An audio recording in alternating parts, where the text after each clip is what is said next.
আজকে অনেক দেরি হয়ে গেল ঘুম থেকে উঠতে। হ্যাঁ, এখনো রাত কেন? ব্যাপারটা কি? এখনো সূর্য ওঠে না কেন?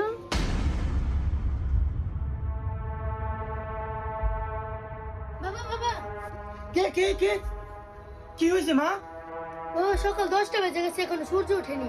হ্যাঁ, কি কস? লো তো দেখি। বাবা বাবা দেখো। হ্যাঁ, সত্যি তো। দাঁড়া, এখনই কোরআন শরীফটা খুলে বসতে হবে।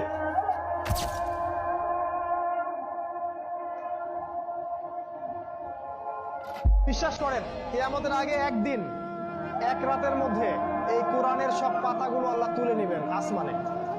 হাদিস এসেছে, কোরআনের শুধু পৃষ্ঠাগুলো থাকবে, কালি থাকবে না।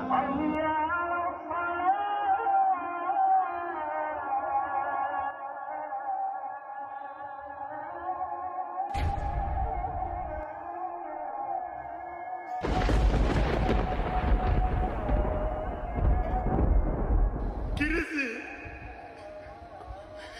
কোরআন শরীফের লেখা দিয়ে মুছে গেছে। তাহলে কি কিয়ামতের আলামত শুরু হয়ে গেছে? হে মানুষ, তোমাদের পালন করতেকে ভয় করো। নিশ্চয়ই কিয়ামতের প্রকম্পন এক ভয়ঙ্কর ব্যাপার। আজই হলো পৃথিবীর শেষ দিন।